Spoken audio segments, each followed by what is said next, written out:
भारतीयता के ध्वजवाहक हैं। प्रधानमंत्री नरेंद्र मोदी जो कि सनातन संस्कृति के संक्रांति काल के अग्रदूत हैं। ദീപാവലി ആഘോഷങ്ങളിൽ പങ്കെടുക്കാനായി പ്രധാനമന്ത്രി നരേന്ദ്രമോദി അയോധ്യയിലെത്തി. ഇപ്പോൾ അദ്ദേഹം അവിടെ വിവിധ പൂജകളിലൊക്കെ പങ്കെടുക്കുന്ന ദൃശ്യങ്ങളാണ് കാണുന്നത്. निर्विकार और निर्लिप्त भाव से राष्ट्र निर्माण में अपने समस्त कार्यों का अर्पण करते हैं। प्रधानमंत्री नरेंद्र मोदी पहुंचे हैं आराधना करने के लिए, वंदना करने के लिए श्री रामलला विराजमान के दरबार में। कहा गया है, स्वर्णमयी लंका न मिले मां, अवधपुरी की धूल मिले, सोने में कांटे चुभते हैं, मिट्टी में है फूल खिले। जब ये भावना होती है, जब ये तपश्चर्या होती है, जब ये संकल्प होता है, तभी ऐसे राष्ट्र पुरुषों का निर्माण होता है जिन्होंने आजीवन इस मंत्र का जाप किया कि इंद्रासन वैभव नहीं प्यारा, माता की गोदी प्यारी, नमो नमो जग जननी माता, कण कण परसुत बलिहारी, पुष्पों की शैया न मिले मां, कदम कदम पर शूल मिले, सोने में कांटे चुभते हैं, मिट्टी में हैं फूल खिले। स्वर्णमयी लंका न मिले मां, अवधपुरी की धूल मिले। मर्यादा पुरुषोत्तम भगवान श्री राम ने अवधपुरी की धूल को स्वर्ण के सुखों से भी ज्यादा श्रेयस्कर माना और साथ ही साथ मर्यादा पुरुषोत्तम भगवान श्री राम न केवल सनातन संस्कृति के बल्कि विश्व की अनेक संस्कृतियों के बीच में भी राम सेतु का कार्य करते हैं, क्योंकि तब जबकि पश्चिम की संस्कृतियां वनों में रहकर आदिमानव जैसी जिंदगी जीती थी, तब हमारे गंगा और यमुना के तटों पर सामगान का हमने उद्घोष किया था। कहा गया है, जब पश्चिम ने वनफल खाकर छाल पहनकर लाज बचाई, तब भारत में सामगान का स्वार्गिक स्वर था दिया सुनाई। सही बात यह है कि सनातन संस्कृति ने ही पूरे विश्व को ज्ञान दिया, सनातन संस्कृति ने ही पूरे विश्व को अर्थ, धर्म, मोक्ष की राह दिखाई। और आज उसी अवधपुरी में प्रधानमंत्री नरेंद्र मोदी करोड़ों करोड़ों भारतवासियों की तरफ से प्रधानमंत्री नरेंद्र मोदी पहुंचे हैं भगवान श्री रामलला विराजमान के दरबार में। और साथ ही साथ अभी उन्होंने पूजा अर्चना की है, पुष्पांजलि अर्पित की है, उन्होंने दीपांजलि अर्पित की है और इसके बाद वो कार्यांजलि जो राष्ट्र द्वारा अर्पित की जा रही है भगवान श्री राम के दिव्य भव्य मंदिर के निर्माण की जो हरदिश प्रक्रिया 5 अगस्त सन 2020 से जारी है और जिसका सौभाग्य, जहां भूमि पूजन करने का सौभाग्य भी प्रधानमंत्री नरेंद्र मोदी को मिला, आज उस स्वप्न के साकार होते हुए एक स्वप्न दृष्टा उस स्वप्न को साकार देखने के लिए जा रहा है कि किस तरीके से जो सपना 5 शताब्दियों से अनेकों पीढ़ियों ने देखी, अब वो सपना साकार हो रहा है। 5 अगस्त सन 2020 को भूमि पूजन का गौरव और श्रेय भी प्रधानमंत्री नरेंद्र मोदी को मिला। तो अब प्रधानमंत्री नरेंद्र मोदी उत्तर प्रदेश की राज्यपाल आनंदीबेन पटेल और मुख्यमंत्री योगी आदित्यनाथ के साथ इस समय जा रहे हैं स्वप्नों को साकार होते देखने के लिए, उसके साक्षी बनने के लिए। और निश्चित तौर से ऐसा सपना जो 5 शताब्दियों से अनेकानेक पीढ़ियों ने देखी, भारतीयता के एक एक व्यक्ति ने देखी और जिसके लिए अनेकों हुतात्माओं ने, अनेकों पुण्यात्माओं ने अपना सर्वस्व न्यौछावर किया, वो सपना साकार हो रहा है। भगवान श्री राम के जन्म स्थान पर दिव्य भव्य नव्य मंदिर का निर्माण हो रहा है। ये केवल मंदिर ही नहीं है, अयोध्या की महिमा और गरिमा के अनुरूप किया जा रहा निर्माण है।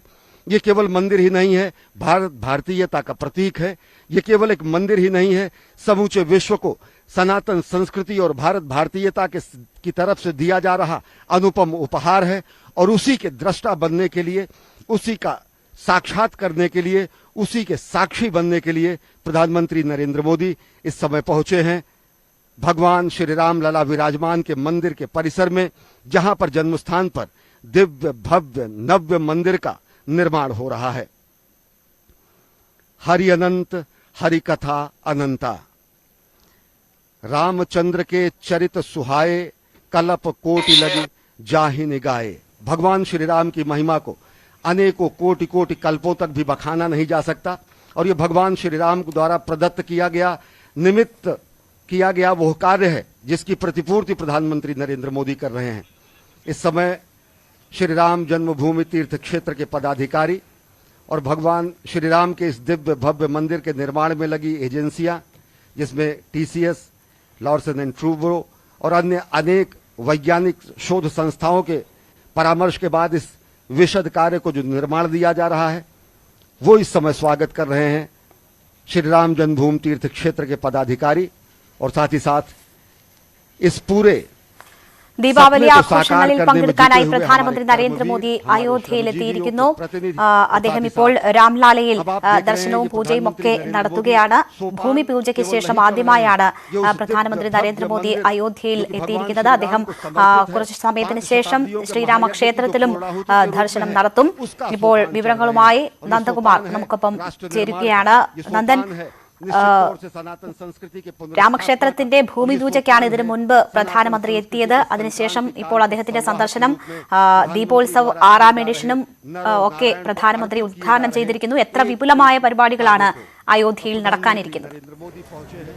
രേണുക, എന്തായാലും ദീപാവലി അതിവിപുലമായി ആഘോഷിക്കാൻ തന്നെയാണ് പ്രധാനമന്ത്രിയും അതോടൊപ്പം തന്നെ രാജ്യവും ഇപ്പോൾ നിൽക്കുന്നത്. എന്തായാലും അയോധ്യ അടക്കമുള്ള സ്ഥലങ്ങളിൽ ഇപ്പോൾ ദീപാവലി ആഘോഷങ്ങൾക്ക് തുടക്കമായി. അതിന്റെ മാറ്റുകൂട്ടാൻ തന്നെയാണ് പ്രധാനമന്ത്രി നരേന്ദ്രമോദി ഇന്ന് ഉത്തർപ്രദേശിലെത്തിയത്. ഉത്തർപ്രദേശ് മുഖ്യമന്ത്രി യോഗി ആദിത്യനാഥും ഈ ഒരു യാത്രയിൽ നരേന്ദ്രമോദിക്കൊപ്പം ഉണ്ട്. എന്തായാലും ഇന്ന് വൈകുന്നേരത്തോടുകൂടിയാണ് അദ്ദേഹം ഉത്തർപ്രദേശിലെത്തിയത്. വൈകുന്നേരം എത്തിയതിനു ശേഷം അദ്ദേഹം രാംലാല വിരാജ്മാന്റെ ക്ഷേത്രത്തിലെ ദർശനം നടത്തിക്കൊണ്ടിരിക്കുകയാണ്. അവിടുത്തെ പൂജയും കഴിഞ്ഞതിന് ശേഷം മാത്രമായിരിക്കും അദ്ദേഹം ശ്രീരാമ ജന്മഭൂമി തീർത്ഥാടന ക്ഷേത്ര സ്ഥലം അദ്ദേഹം സന്ദർശിക്കുക. അവിടെ സന്ദർശിച്ചതിന് ശേഷമാണ് അദ്ദേഹം തുടർന്ന് ഭഗവാൻ ശ്രീരാമന്റെ രാജ്യാഭിഷേകം നടത്തുക. അതിനുശേഷം വൈകുന്നേരം 6:30 സരയൂ നദിയിലെ ന്യൂ ഘട്ടിലെ ആരതിക്ക് പ്രധാനമന്ത്രി സാക്ഷ്യം വഹിക്കുകയും ചെയ്യും. എന്തായാലും അതിവിപുലമായ പരിപാടിക്കാണ് ഇപ്പോൾ എല്ലാ തരത്തിലുള്ള ഒരുക്കങ്ങളും ഇപ്പോൾ പൂർത്തിയായിരിക്കുകയാണ്. വിപുലമായ രീതിയിൽ ദീപാവലി ആഘോഷ ചടങ്ങുകളാണ് അയോധ്യയിൽ ഇപ്പോൾ തയ്യാറാക്കിയിരിക്കുന്നത്.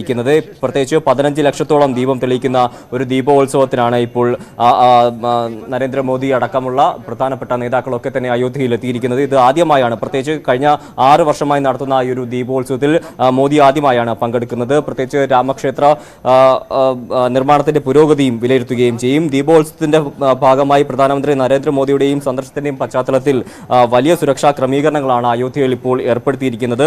ഏറ്റവും പ്രധാനപ്പെട്ട ഒരു കാര്യം, ഈ 18 ലക്ഷം മൺവിളക്കുകൾ കത്തിച്ചാണ് ഇത്തവണ അയോധ്യയിൽ ദീപാവലി ആഘോഷിക്കുന്നത്. സരയൂ നദിയുടെ തീരത്ത് മാത്രം 22,000 സന്നദ്ധ പ്രവർത്തകർ ചേർന്ന് 15 ലക്ഷത്തിലധികം മൺവിളക്കുകൾ തെളിയിക്കും. എന്തായാലും മറ്റ് പ്രധാന സ്ഥലങ്ങളിലും ഇന്ന് വിളക്കുകൾ തെളിയിക്കുകയും ചെയ്യും. അതോടൊപ്പം തന്നെ ലേസർ ഷോയും അതോടൊപ്പം തന്നെ രാംലീലയിലും സ്ഥലങ്ങളിലും ഒക്കെ തന്നെ പടക്കം പൊട്ടിക്കലും ഒക്കെ ഇതിന്റെ ഭാഗമായി നടക്കുകയും ചെയ്യും. 3D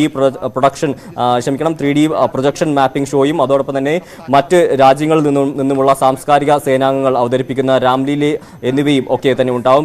പ്രത്യേകിച്ച് റഷ്യൻ സംഘങ്ങളൊക്കെ തന്നെ അവതരിപ്പിക്കുന്ന ലേസർ ഷോ അടക്കമുള്ള പരിപാടികളാണ് ഇന്ന് അയോധ്യയിൽ വൈകുന്നേരത്തിന് ശേഷം ഇപ്പോൾ ഷെഡ്യൂൾ ചെയ്തിട്ടുള്ളത്. അതോടൊപ്പം തന്നെ ശ്രീരാമൻ, സീതാദേവി, ലക്ഷ്മണൻ എന്നിവർ പുഷ്പക വിമാനത്തിൽ വന്നിറങ്ങുന്നത് കാണിക്കുമെന്ന് അയോധ്യ ഡിവിഷണൽ കമ്മീഷണർ റിൻവ പറയുകയും ചെയ്തിരുന്നു. പ്രത്യേകിച്ച് സരയൂ നദീതീരത്ത് ആരതി പൂജയും ഇന്ന് നടക്കുന്നുമുണ്ട്.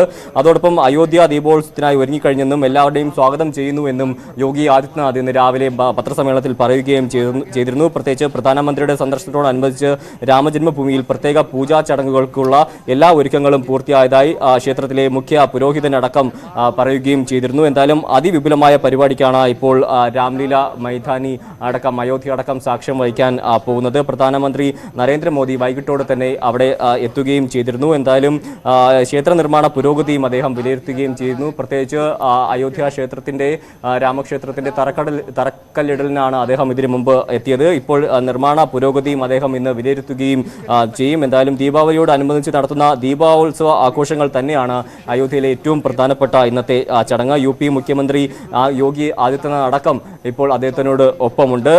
ഏകദേശം ഇത്തരത്തിൽ വിപുലമായ പരിപാടിക്കാണ് അയോധ്യ ഇപ്പോൾ ഒരുങ്ങിയിരിക്കുന്നത്. രാമക്ഷേത്ര നിർമ്മാണം വിലയിരുത്താൻ പ്രധാനമന്ത്രി വരുമ്പോൾ എല്ലാ തരത്തിലുള്ള സുരക്ഷാ സംവിധാനങ്ങളും ഇപ്പോൾ അയോധ്യയിൽ ഒരുക്കിയിട്ടുണ്ട്. അതോടൊപ്പം തന്നെ 22,000-ലധികം സന്നദ്ധ പ്രവർത്തകരും ഈ ഒരു ചടങ്ങിന്റെ ഭാഗമാവുകയാണ്. പ്രത്യേകിച്ച് 15 ലക്ഷത്തിലധികം മൺവിളക്കുകൾ തെളിയിച്ച് റെക്കോർഡ് സൃഷ്ടിക്കാൻ തന്നെയാണ് ഇപ്പോൾ അയോധ്യ ഒരുങ്ങിയിരിക്കുന്നത് എന്നും സൂചനയുണ്ട്. രേണുക, നന്ദകുമാറാണ് വിവരങ്ങൾ നൽകിയത്. വിപുലമായ ആഘോഷങ്ങൾ ദീപാവലിയോടനുബന്ധിച്ച് അയോധ്യയിൽ, അതിൽ പ്രധാനമന്ത്രി നേരിട്ട് പങ്കെടുക്കുന്നു എന്നതാണ് ഇത്തവണത്തെ ഏറ്റവും വലിയ സവിശേഷത. രാമക്ഷേത്ര നിർമ്മാണത്തിന്റെ പുരോഗതി അദ്ദേഹം വിലയിരുത്തും. ഇപ്പോൾ അതുമായി ബന്ധപ്പെട്ടുള്ള പരിപാടികളാണ് അവിടെ നടക്കുന്നതെന്നാണ് തോന്നുന്നത്. നേരത്തെ രാംലീലയിൽ പൂജയും മറ്റും പ്രധാനമന്ത്രി നടത്തിയിരുന്നു. അദ്ദേഹം രാമക്ഷേത്രവും സന്ദർശിക്കും. जिससे कि मंदिर की जो आधारशिला रहे वो राष्ट्र के बुनियाद की तरह मजबूत हो, हमारे संकल्प की तरह वो मजबूत हो, और उसके बाद इस पर दिव्य भव्य मंदिर के निर्माण की प्रक्रिया शुरू की गई। गर्भगृह का जो क्षेत्र है, जहां अभी प्रधानमंत्री नरेंद्र मोदी अब से कुछ देर बाद इस प्रदर्शनी के अवलोकन के बाद जाएंगे, वहां इसकी गहराई 6 फीट और नीचे तक की गई, यानी कि तकरीबन 55 फीट से ज्यादा और 6 फीट अधिकतम यानी 61 फीट से ज्यादा आरसीसी की ढलाई वहां पर करके, और उसके बाद मंदिर के निर्माण की प्रक्रिया शुरू की गई। और मंदिर निर्माण में जो कार्यदायी संस्थाएं, उसके प्रतिनिधि इस समय प्रधानमंत्री नरेंद्र मोदी को एक एक कार्य की जानकारी दे रहे हैं और बता रहे हैं कि कैसे इस मंदिर को कालजयी स्वरूप दिया जा रहा है, कैसे इस मंदिर को समय की शिला पर अमिट हस्ताक्षर बनाया जा रहा है, और कैसे इस मंदिर को सनातन संस्कृति का दिव्य भव्य नव्य प्रकाश स्तंभ के रूप में रूपांतरित किया जा रहा है। वास्तव में यह कैसे सपने का साकार होना है, जिसके लिए 5 शताब्दियों से इस चले हुए महायज्ञ में अनेक हुतात्माओं ने इस महायज्ञ में अपना जीवन होम कर दिया। यह वास्तव में एक सपने के साकार होने जैसा है।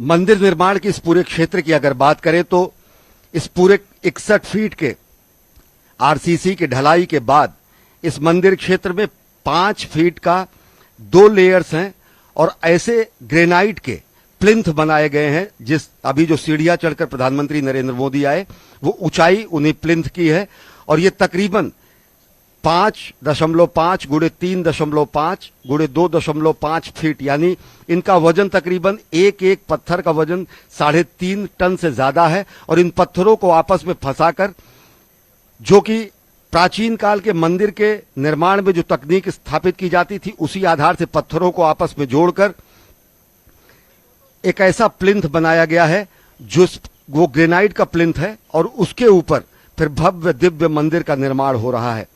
यानी कि तकरीबन 61 फीट का आधार स्तंभ कंक्रीट का आरसीसी, और उसके ऊपर 21 फीट की ऊंचाई का प्लिंथ, और फिर उस प्लिंथ के ऊपर इस समय, उस आधार के ऊपर इस समय प्रधानमंत्री नरेंद्र मोदी खड़े हैं, जहां पर अब भव्य दिव्य मंदिर का निर्माण चल रहा है। और अब जो मंदिर में निर्माण में पत्थर प्रयुक्त हो रहे हैं, वो बंशी पहाड़पुर के गुलाबी पत्थर, लाल बलुआ पत्थर हैं, जो कि राजस्थान के भरतपुर जिले के बयाना से लाए जाते हैं। और इस समय कार्यदायी संस्थाओं के प्रतिनिधि प्रधानमंत्री नरेंद्र मोदी को विस्तार से बता रहे हैं कि कैसे इस मंदिर को समय की शिला पर अमिट हस्ताक्षर के रूप में, इतिहास में एक अमर गाथा के रूप में, सनातन संस्कृति के प्रकाश स्तंभ के रूप में, और साथ ही साथ भारत और भारतीयता के गौरव के रूप में स्थापित किया जा रहा है। और सही मायने में ये कार्यांजलि है, श्रद्धांजलि है ऐसे अनेक वीर हुतात्माओं को, जिन्होंने इस मंदिर निर्माण के महायज्ञ में अपने जीवन को होम कर दिया, जिन्होंने बलिदान कर दिया अपनी पीढ़ियों को। और ये कई 5 शताब्दियों से अनेकानेक पीढ़ियों के सपनों के साकार होने का दिन है, और उन सपनों को साकार होने का साक्षात अनुभव समूचा राष्ट्र कर रहा है।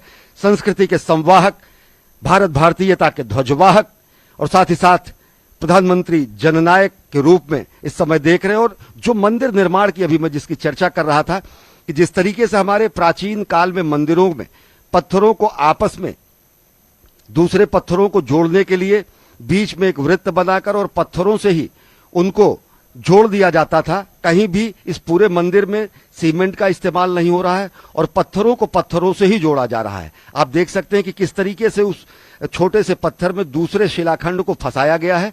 और इसका सबसे बड़ा लाभ ये होता है कि भूकंप आने की कैसी भी स्थिति में, किसी भी कंपन और दोलन की स्थिति में ये पत्थर एक दूसरे से हटते नहीं हैं, और जो निर्माण कार्य है वह अहर्निश और निरंतर चिरस्थायी रूप में विद्यमान रहता है। ऐसे मंदिरों का निर्माण, ऐसी तकनीक का निर्माण शताब्दियों पहले दक्षिण भारत के मंदिरों में, उत्तर भारत के मंदिरों में विशद रूप से की गई, और जिससे पत्थरों को पत्थरों से ही जोड़ा गया है और जिसमें कंक्रीट या लोहे का कहीं भी किसी तरीके का इस्तेमाल नहीं किया गया है। रामशिलाओं का पूजन का वो दिन भी भारत भारतीयता के लोगों को याद होगा, भारतवासियों को याद होगा, जब रामशिला पूजन और राष्ट्र निर्माण के, राष्ट्र मंदिर के इस निर्माण का आंदोलन चला था, जिसमें सहगामी थे प्रधानमंत्री नरेंद्र मोदी, तत्कालीन भाजपा के वरिष्ठ नेता लाल कृष्ण आडवाणी जी के साथ।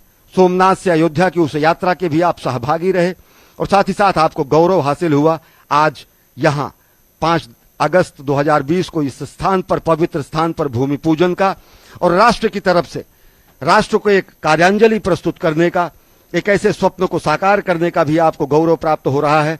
और उसी स्वप्न को साकार होता देख रहे हैं प्रधानमंत्री नरेंद्र मोदी कि किस तरीके से दिव्य, भव्य, नव्य सनातन संस्कृति के दिव्य प्रकाश स्तंभ का निर्माण किया जा रहा है। अगर देखें तो आधुनिक अयोध्या, अलौकिक अयोध्या, आध्यात्मिक अयोध्या, इसके भी निर्माण की प्रक्रिया सतत जारी है, अहर्निश जारी है। अयोध्या की आत्मा को समेटकर, मूल आत्मा को सजोकर आधुनिकता के कलेवर में चिर पुरातन नित नूतन अयोध्या के निर्माण का कार्य जारी है। और ये कैसा निर्माण का कार्य है, ये कैसा कायांतरण का कार्य है, ये कैसा रूपांतरण का कार्य है जो अयोध्या की गरिमा और महिमा के अनुरूप हो रहा है। प्रधानमंत्री नरेंद्र मोदी इस समय अवलोकन कर रहे हैं समूचे मंदिर परिसर का, समूचे हो रहे निर्माण कार्यों का। अभी जहां प्रधानमंत्री नरेंद्र मोदी हैं, इससे आगे गर्भगृह का वो क्षेत्र है जहां पर भगवान श्री राम लला विराजमान होंगे, जो भगवान श्री राम का जन्म स्थान है, जो भगवान श्री राम के जन्म स्थान के लिए किए गए महायज्ञ के महासंकल्प की सिद्धि का स्थान है, जो अनेकानेक पुण्यात्माओं, हुतात्माओं के लिए एक ऐसा बलिदान का स्थान है जिसके लिए भारत भारतीयता और सनातन संस्कृति ने अपने गुलामी के जंजीरों को तोड़ते हुए, गुलामी के प्रतीकों को तोड़ते हुए अपनी सनातन संस्कृति की पुनर्स्थापना की। इस समय प्रधानमंत्री नरेंद्र मोदी विशेषज्ञों से बात करके, उनसे जानकारी हासिल करके मंदिर निर्माण की प्रक्रिया में जो अन्य आवश्यक चीजें हैं उनको भी समझ रहे हैं और उनको समझा रहे हैं। ये बताना आवश्यक है क्योंकि इस तरीके के जो भी विशद दिव्य भव्य निर्माण होते हैं, चाहे वो केदारपुरी का निर्माण हो, चाहे वो काशी कॉरिडोर के विश्वनाथ धाम का निर्माण हो, या फिर भगवान श्री राम के दिव्य भव्य मंदिर का निर्माण हो, प्रधानमंत्री कार्यालय द्वारा इन सभी निर्माण कार्यों की विशद समीक्षा की जाती है और दिशा निर्देश जारी किए जाते हैं, जिससे कि इस मंदिर को आध्यात्मिकता के साथ साथ आधुनिकता के स्तंभ के रूप में भी स्थापित किया जा सके। ये मंदिर परिसर के बाद तकरीबन 25 फीट बाद ये मंदिर का मुख्य क्षेत्र है जहां पर इस समय प्रधानमंत्री नरेंद्र मोदी हैं। और प्रधानमंत्री नरेंद्र मोदी इस समय अग्रसर हो रहे हैं भगवान श्री राम लला विराजमान के भावी मंदिर के गर्भगृह की तरफ। परंपरा के अनुसार, श्रद्धा के अनुसार वो इस समय प्रधानमंत्री नरेंद्र मोदी पहुंच रहे हैं गर्भगृह की तरफ। हस्त प्रक्षालन और अपनी पादुका को से निवृत्ति पाने के बाद इस समय एक बार फिर भावी दिव्य भव्य धाम के गर्भगृह की तरफ अग्रसर हैं प्रधानमंत्री नरेंद्र मोदी। और यह पूरा का पूरा जो मंदिर है वो बंशी पहाड़पुर के गुलाबी लाल बलुआ पत्थरों द्वारा निर्मित किया जाएगा, तो गर्भगृह का जो निर्माण है वो सफेद संगमरमर द्वारा किया जाएगा। और गर्भगृह के जो स्तंभ हैं, जो गर्भगृह के जो पिलर्स हैं, जो गर्भगृह का जो स्वरूप है वो बेहद विशिष्ट है। और साथ ही साथ इसके पीछे का जो क्षेत्र है, दर्शनार्थी श्रद्धालु राम भक्त वहां से भगवान श्री राम लला विराजमान के दर्शन कर पाएंगे। और ये मंदिर निर्माण का जो काम शुरू हुआ तो अनेक चुनौतियां भी थी, पर्यावरणीय चुनौतियां, जो बंशी पहाड़पुर से पत्थर लाने की जो प्रक्रिया थी उसको भी सरल करते हुए, पर्यावरण संरक्षण के मूल्यों को संरक्षित करते हुए, लेकिन वहां से पत्थरों की आपूर्ति सुनिश्चित करने का भी कार्य प्रधानमंत्री कार्यालय द्वारा समयबद्ध तरीके से किया गया। और जो भी इस समय आप देख रहे हैं कि जो मंदिरों के स्तंभ हैं, जो मंदिरों के जो स्वरूप हैं, जो उन पर पच्चीकारी और जिस तरीके का शिल्प और विन्यास किया जा रहा है वह भी बेहद अद्भुत है। और ये मंदिर जो कि अभी जहां पर आप प्रधानमंत्री नरेंद्र मोदी को देख रहे हैं, यहां से 161 फीट ऊंचा गर्भगृह का शिखर होगा, जो कि प्रकाश स्तंभ होगा सनातन संस्कृति और भारत भारतीयता का। श्री राम जन्मभूमि तीर्थ क्षेत्र के महासचिव श्री चंपत राय दीप प्रज्वलित करके प्रधानमंत्री नरेंद्र मोदी यहां पर भगवान श्री राम लला विराजमान की आराधना करने पहुंचे हैं।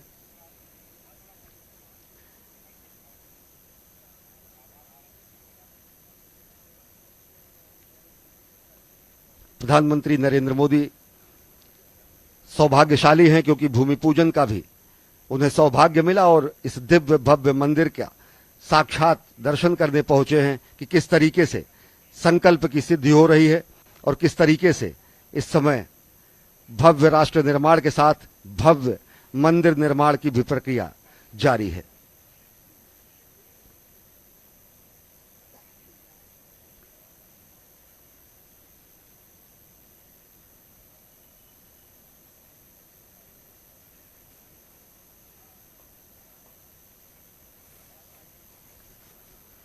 शुभम करोति कल्याणम आरोग्यम धन संपदा शत्रु बुद्धि विनाशाय दीप ज्योति नमोस्तुते।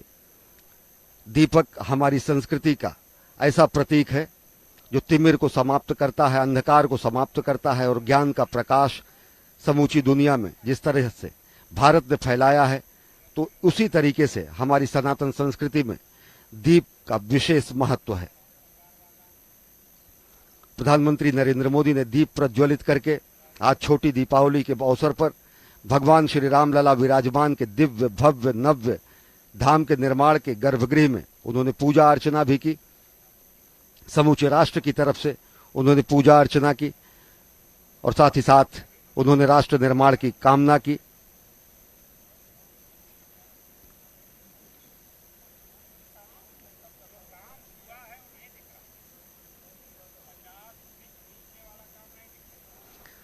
प्रधानमंत्री नरेंद्र मोदी जब राष्ट्र निर्माण की कामना करते हैं तो वो समूचे राष्ट्र का आह्वान करते हैं, युवाओं का आह्वान करते हैं, श्रमजीवियों का आह्वान करते हैं, कर्मजीवियों का आह्वान करते हैं कि लोग राष्ट्र निर्माण में जुटे। शत शत दीप इकट्ठे होंगे अपनी अपनी चमक लिए, अपने अपने त्याग तपस्या श्रम संयम की दमक लिए। निश्चित तौर से एक दीप जलाने की परंपरा एक व्यक्ति द्वारा की जाए और अगर इसी परंपरा को हर व्यक्ति द्वारा बढ़ाया जाए तो कहीं भी अंधेरा नहीं रहे। അയോധ്യ സന്ദർശനത്തിനെത്തിയ പ്രധാനമന്ത്രി നരേന്ദ്രമോദി രാമക്ഷേത്ര നിർമ്മാണത്തിന്റെ നിർമ്മാണ പുരോഗതി വിലയിരുത്തുന്നതാണ് കണ്ടത്. അദ്ദേഹം കുറച്ച് സമയമെടുത്ത് തന്നെ രാമക്ഷേത്ര നിർമ്മാണത്തിന്റെ അതിന്റെ പുരോഗതി സംബന്ധിച്ച് ചോദിച്ച് മനസ്സിലാക്കി വിലയിരുത്തി അവിടെ നിന്ന് മടങ്ങാൻ ഒരുങ്ങുന്നതാണ് നമ്മൾ കാണുന്നത്. നേരത്തെ അദ്ദേഹം രാംലാലയിൽ പൂജാ ചടങ്ങുകളിൽ പങ്കെടുത്തിരുന്നു. ദീപാവലി ആഘോഷത്തിന് തലേന്ന് പ്രധാനമന്ത്രി അയോധ്യയിലെത്തിയിരിക്കുകയാണ്.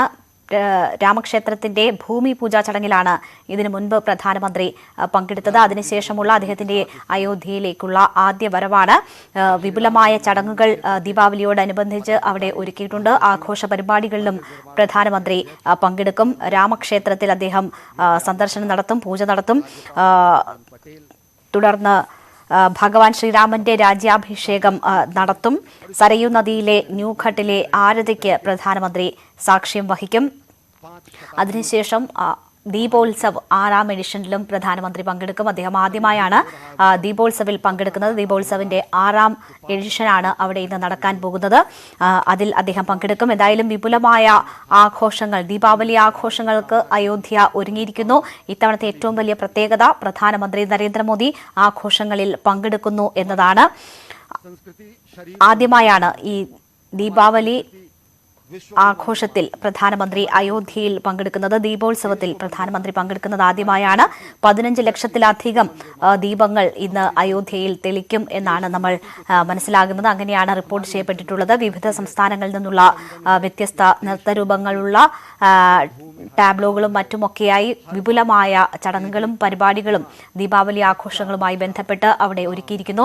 പ്രധാനമന്ത്രിക്കൊപ്പം മുഖ്യമന്ത്രി യോഗി ആദിത്യനാഥുമുണ്ട്. രാമക്ഷേത്ര നിർമ്മാണത്തിന്റെ പുരോഗതി വിലയിരുത്തുന്നതിലൊക്കെ അദ്ദേഹം പ്രധാനമന്ത്രിയോടൊപ്പമുണ്ട്. ഇനി രാമക്ഷേത്രത്തിലും പ്രധാനമന്ത്രി സന്ദർശനം നടത്തും.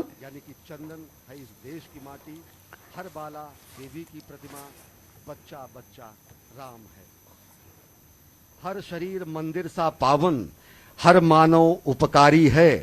जहां सिंह बन गए खिलौने, गाय जहां मां प्यारी है. जहां सवेरा शंख बजाता, लोरी गाती शाम है. हर बाला देवी की प्रतिमा, बच्चा बच्चा राम है. जहां कर्म से भाग्य बदलता, श्रम निष्ठा कल्याणी है. त्याग और तप की गाथाएं गाती कवि की वाणी हैं.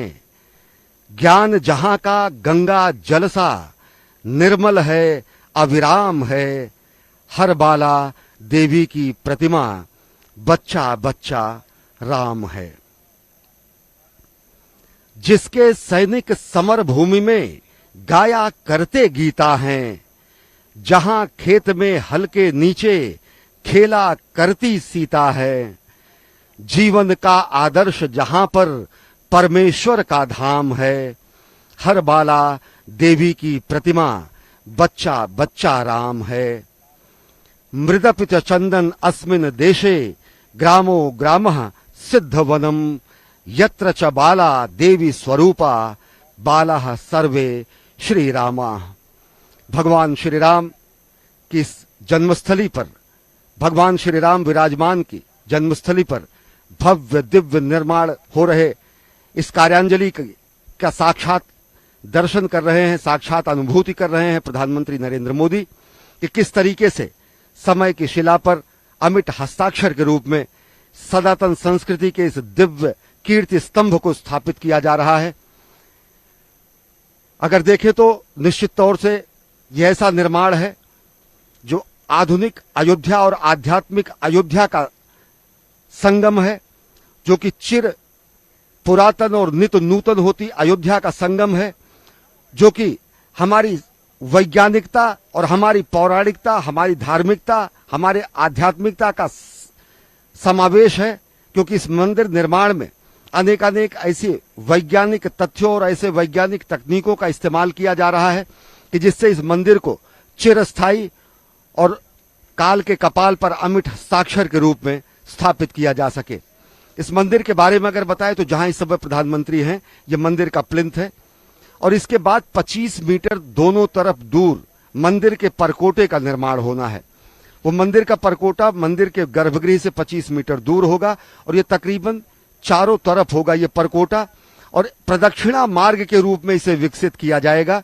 ये प्रदक्षिणा मार्ग तकरीबन 800 मीटर का होगा. 800 मीटर का यह मंदिर का परकोटा प्रदक्षिणा मार्ग के रूप में होगा. अभी जहां प्रधानमंत्री नरेंद्र मोदी जहां से नीचे उतर रहे हैं, यहां पर सिंहद्वार की स्थापना की जाएगी. और इसके बाद यह मंदिर 3 तलों में होगा, भूतल, प्रथम तल और द्वितीय तल.